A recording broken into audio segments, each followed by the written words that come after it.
Rogério, deixa eu retornar aqui. Muitos estudiosos e analistas identificam a guerra na Ucrânia como um momento que entrará para a história no qual se encerrou a ordem unipolar surgida após o colapso da União Soviética.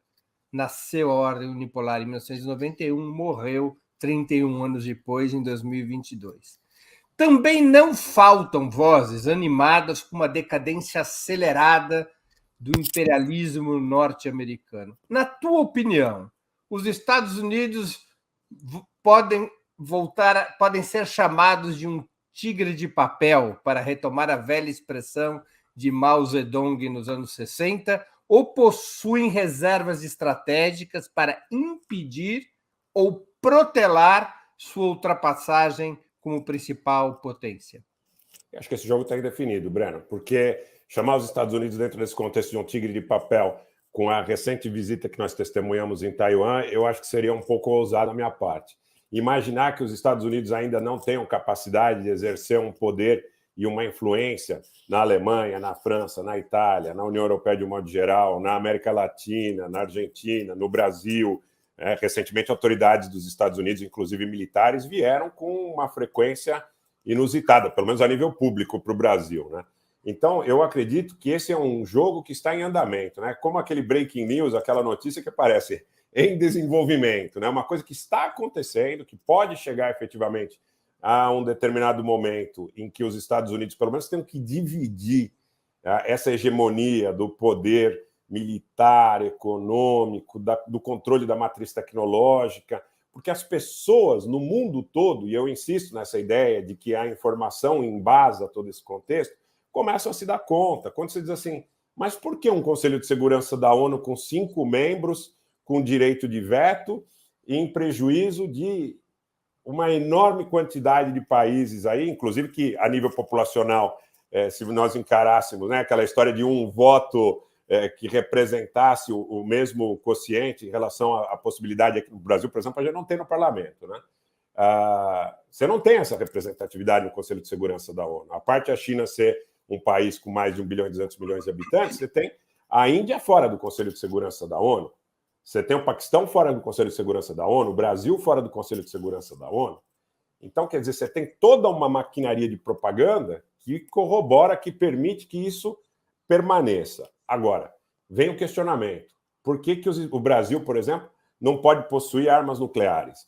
Por que a Argentina não pode possuir armas nucleares? Por que a Turquia, o Egito, a Arábia Saudita não podem possuir armas nucleares? Quer dizer, dentro desse contexto todo, eu acredito que, inclusive, as redes sociais, que, de alguma forma, num primeiro momento, dentro dessa ideia aí de uma faca de 2 gumes, né?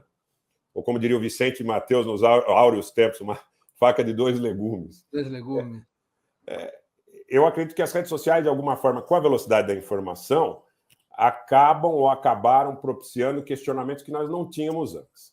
Se, por um lado, a ideia talvez fosse realmente aquela de 1984, do controle total da informação, que você compra, com quem você fala, o que você gosta, antever seus comportamentos, como é que mexe teu olho, como é que você mexe no mouse e tal, né?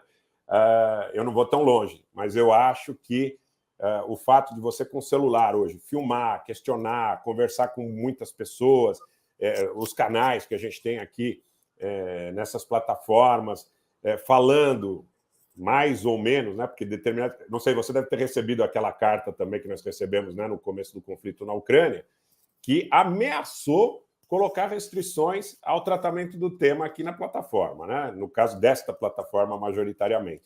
Mas não sei se eles acabaram sublimando ou se outras plataformas que paralelamente poderiam acabar levando o público acabaram fazendo com que eles adiassem ou desistissem da ideia.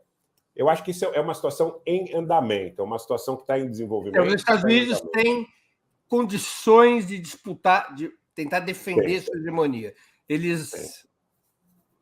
Tem, Breno. E eu acho que a questão também, essa questão não está ligada só à mídia, está ligada ao quanto eles conseguiram arraigar, penetrar e ter sedimentada a própria relação da comunidade de informações.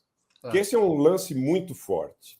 Até para a formação do que, muitas vezes, é originado em fundações e organizações não governamentais, na influência que toda essa gama tem em relação à própria mídia hegemônica, você tem que partir de uma grande comunidade de informação. E eles têm uma grande comunidade de informação, eles têm uma capilaridade material e uma capilaridade também culturalmente instituída. Claro.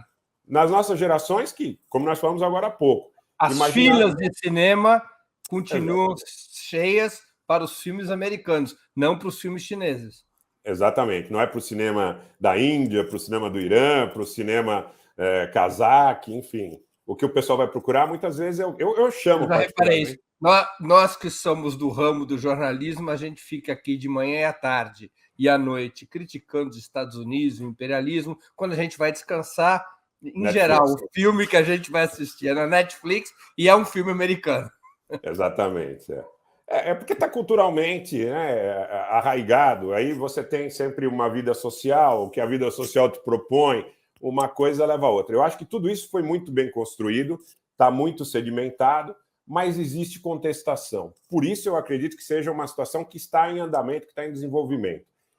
Eles não quiseram entregar os anéis, eles ficaram com os anéis, imaginando que eles possam ficar também com os dedos. Claro. Então, eu acho que essa é uma situação que está em andamento, que está em desenvolvimento, mas que pode levar muito sofrimento, que pode levar muita privação, que pode levar muita dor aí. E lembrando sempre que a decadência do Império Romano ela era real, mas ela durou 1000 anos, né?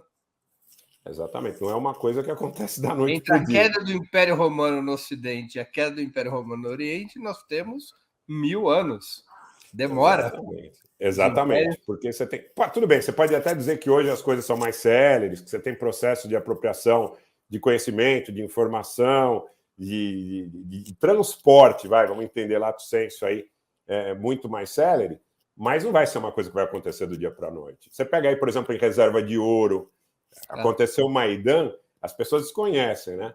Mas os Estados Unidos custodiam o ouro da Ucrânia, custodiam o ouro do Afeganistão, custodiam o ouro da Líbia, custodiam o ouro do Iraque. Entenda-se, esse custodiam da forma que melhor lhes apropriar, melhor lhes prover. Mas a questão é a seguinte, eles têm muita força, é uma situação em desenvolvimento, é uma situação que está em andamento, não dá para considerar os Estados Unidos um tigre de papel. Você acabou de dar o título para o artigo que a gente sempre faz depois das entrevistas. Rogério Anitablian, Estados Unidos não são um tigre de papel. Não acredito.